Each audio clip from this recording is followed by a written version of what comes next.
Un grand angle consacré à la situation au Mali et à la nomination officielle du colonel Assimi Goïta au poste de président, quelques jours après son coup d'État contre le pouvoir civil. Un coup d'État vivement condamné par Emmanuel Macron, lui qui envisage même un retrait des troupes françaises dans le pays si le Mali va dans le sens d'un islamisme radical selon ses propres termes. Alors, pour en parler avec nous en plateau, Michel Gali, vous êtes politologue et expert de l'Afrique de l'Ouest. Et puis on retrouve également Niagale Bagayoko, présidente de l'African Security Sector Network. Merci à tous les deux d'être avec nous. Déjà, une première question concernant cette sortie d'Emmanuel Macron qui s'est exprimé longuement dans les colonnes du journal du dimanche sur la situation au Mali. Il a été très clair, la France ne restera pas aux côtés d'un pays où il n'y a plus de légitimité démocratique ni de transition. Ce sont ces mots, Michel Gali.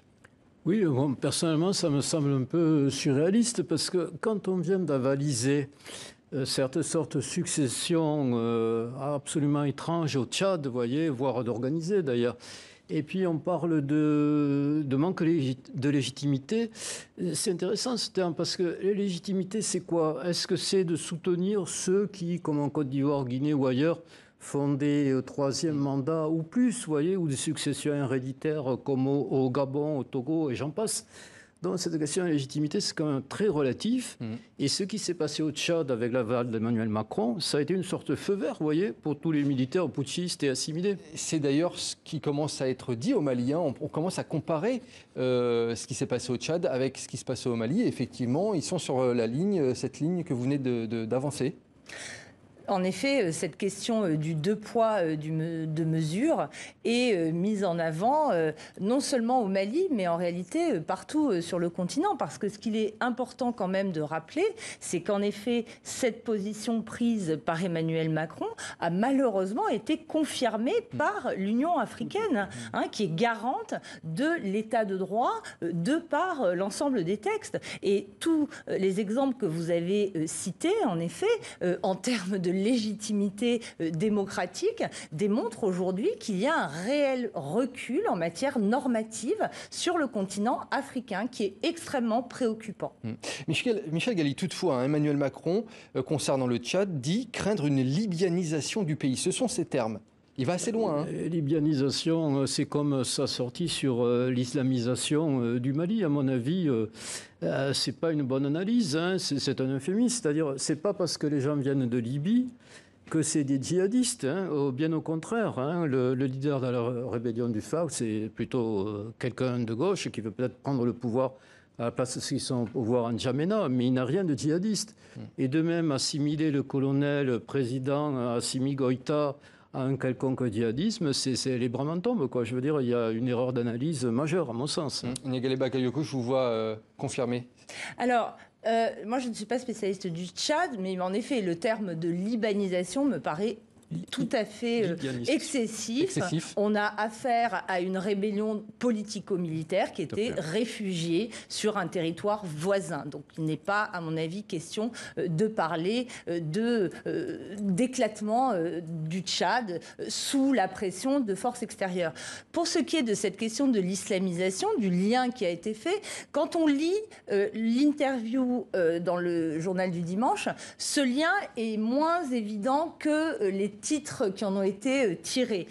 En revanche, je pense que ce qui est en train d'éclater aujourd'hui, au grand jour, c'est le désaccord qui couve depuis au moins 2 ans entre la France qui a pris une posture extrêmement ferme en affirmant qu'il n'y aurait jamais de négociation avec les djihadistes et les autorités maliennes qui, s'en remettant à des décisions qui ont été prises de manière collégiale en 2017, en 2019, notamment dans le cadre du dialogue national inclusif, reprennent le principe de l'engagement de pourparler, en effet, avec les 10 fils du pays, quelle que soit leur obédience, y compris les chefs djihadistes Yadak Gali et Amadou Koufa.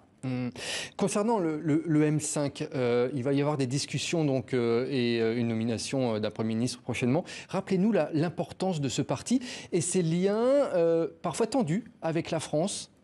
Alors, le M5 n'est pas un parti à proprement parler, c'est un regroupement justement d'organisations, donc de partis politiques, de mouvements de la société civile, Initialement, la CMAS, qui était le mouvement de soutien à l'imam Dicko, en faisait partie. Elle s'en est depuis retirée. Donc c'est un mouvement extrêmement composite qui a été à l'origine des mouvements de protestation populaire qui ont réclamé le départ du président Ibeka et qui s'est senti doublé en réalité par le coup d'État qui est intervenu en affirmant parachever cette révolte populaire. Donc le M5 s'est senti depuis le début de cette transition mis de côté lors des négociations en septembre, lors de la rédaction de la charte de la transition, lors de la feuille de route, de la rédaction de la feuille de route. Et en réalité, aujourd'hui, c'est un retournement auquel on assiste parce que le M5 apparaissait comme le principal opposant à la transition civilo-militaire et notamment au rôle de la junte. Michel Galli, est-ce qu'il y a effectivement à imaginer une suite aux déclarations d'Emmanuel Macron? Est-ce que la force Barkhane pourrait vraiment quitter le pays un jour? Et quelles seraient les conséquences si ça arrive? Écoutez, c'est quand même paradoxal parce que le général Lecointre vient de dire il y a quelques jours qu'on était là pour 10 ou 15 ans.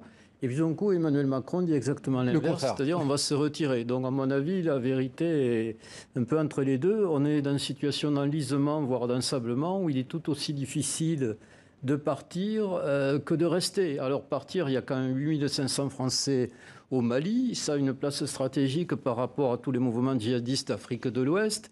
Si on part, qui est effectivement un pouvoir plus ou moins islamiste, les pays comme la Côte d'Ivoire et les pays du Golfe, où il y a beaucoup d'intérêts français, sont menacés, d'autant plus qu'ils sont divisés.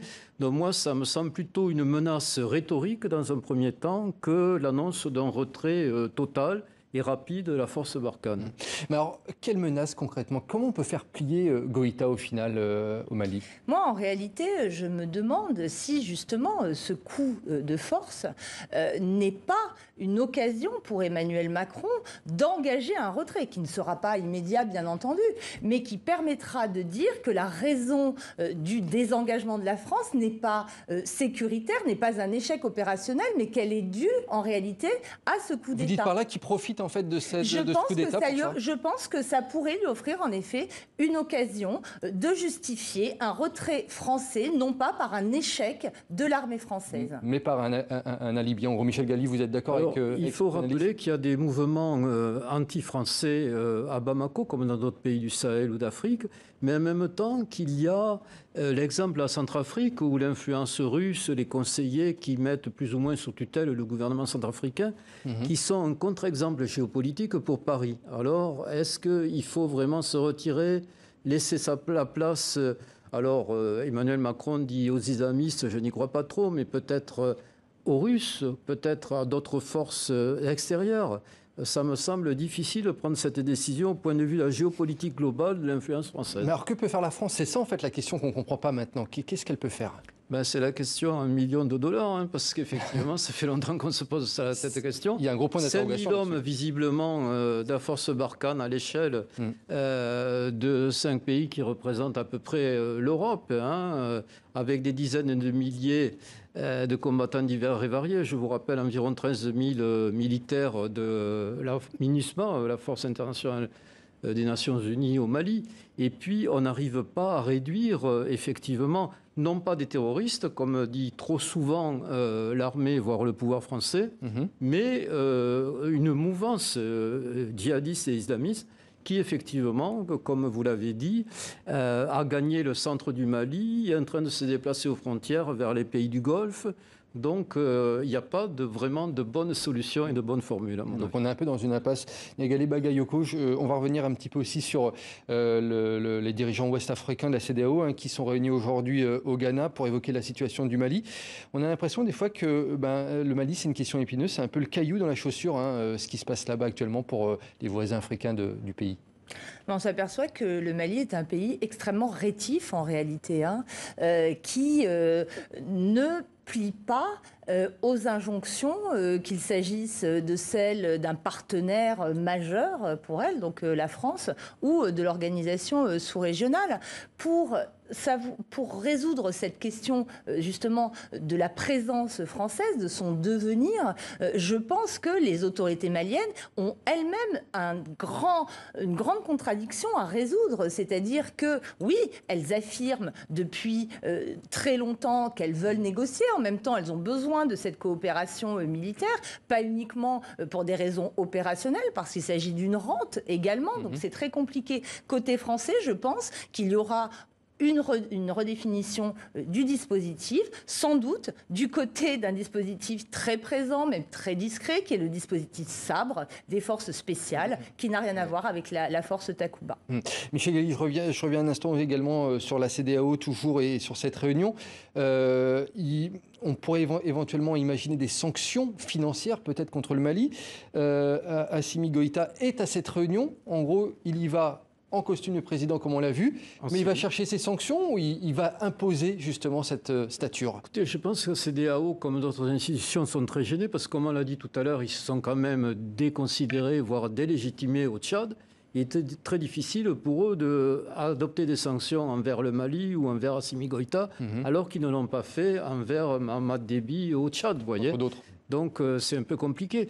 Moi, je me demande s'il n'y a pas l'espoir, comme on l'a esquissé, d'une solution malienne. Alors du côté de négociation avec Yad Ali et certains mouvements djihadistes d'un côté, et puis de l'inclusion du M5 ou de ses représentants dans un gouvernement qui serait non pas militaire, mais militaro-civil en quelque sorte, beaucoup plus ouvert paradoxalement que celui qu'il y avait avant. Niagala Bakayoko, vous êtes d'accord? Oui, pour ce qui est de la CEDEAO, ces leaders sont vraiment appelés à prendre une décision historique. La position très ferme qu'ils ont adoptée au mois d'août, absolument, n'est pas la même, la configuration n'est pas la même qu'au mois d'août, puisque à l'époque, les principaux chefs d'État qui ont été particulièrement intransigeants avec la junte, c'était Alpha Condé et Alassane Ouattara, qui étaient en passe de concourir pour un troisième mandat. Cette période est passée. Seront-ils là aussi durs envers cette junte? C'est une vraie question, sachant que les coups d'État, c'est une tradition extrêmement présente dans la sous-région et tous ces chefs d'État peuvent être extrêmement menacés en réalité. Michel Galli, une dernière question pour conclure ce grand angle. Est-ce qu'on est à un moment charnière de l'histoire du Mali actuel et de la région? Comme on l'a dit, il y a une tradition de coup d'État, même au Mali, qui, effectivement, depuis les indépendances, n'a pas cessé. Donc je dirais que ce n'est qu'un épisode, hein, mais en même temps, ça montre qu'il y a un délitement continu de l'État, avec parfois des conséquences, au fond, perverses, si on peut dire, au sens des faits non voulus, de l'influence française. L'influence française et le corps expéditionnaire Barkhane, au fond, qui est quand même puissant technologiquement, délégitime les États. Les forces militaires traversent les frontières, agissent comme elles veulent. Donc, vous voyez, cet État qu'on est censé renforcer devient paradoxalement de plus en plus fragile. Et on va suivre ça toutes ces prochaines semaines. En tout cas, merci et ces prochains jours. Merci Michel Galli, merci Niagala Bakayoko d'être venus tous les deux sur le plateau de TV5 Monde.